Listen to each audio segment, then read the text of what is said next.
هذا التنوع في مصادر التسليح يعكس نهجا مصريا ذكيا لتجنب الاعتماد على مورد واحد مع تعزيز القدرات القتالية والتفاوضية في المنطقة، وخصوصا أن مصر لا تقتصر في هذه الصفقات على الأسلحة البحرية فقط، فقد أبرمت أيضا صفقة مع روسيا امتلكت بمقتضاها منظومة S-300 للدفاع الجوي التي تحدثنا عنها في حلقة سابقة، وسأترك لك رابط هذه الحلقة في صندوق الوصف.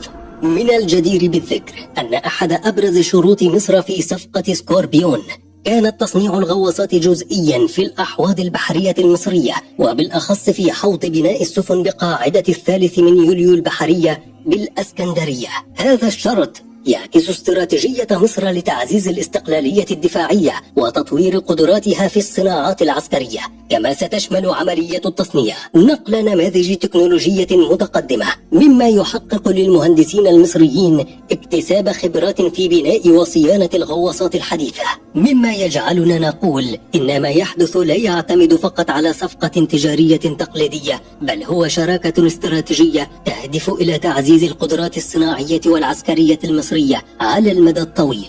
وبرغم أن زيارات وفود شركة نافال جروب إلى الأحواض المصرية أكدت جاهزية البنية التحتية المصرية لاستيعاب هذا المشروع الطموح، فقد واجهت الصفقة بعض التحديات، حيث أشارت بعض التقارير إلى قيام إحدى الدول الإقليمية بممارسة الضغوط من أجل إيقاف هذه الصفقة خشية تعزيز القوة البحرية المصرية. لكن إصرار مصر ودعم فرنسا لصفقة سكوربيون، خاصة بعد لقاءات على مستوى القيادة السياسية مثل زيارة الرئيس عبد الفتاح السيسي لمسؤول نافال جروب وزيارة الرئيس ماكرون الأخيرة لمصر، أسهم في دفع المشروع قدما.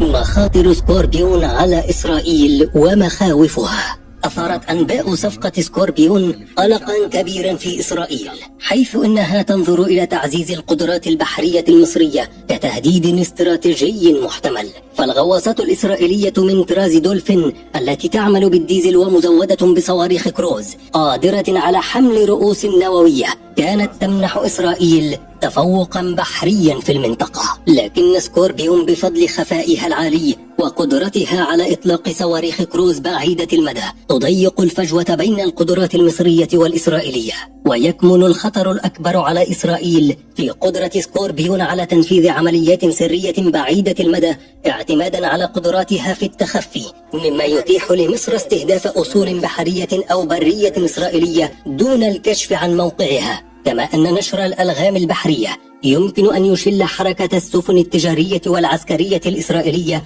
في موانئ حساسة مثل حيفا وأشدود.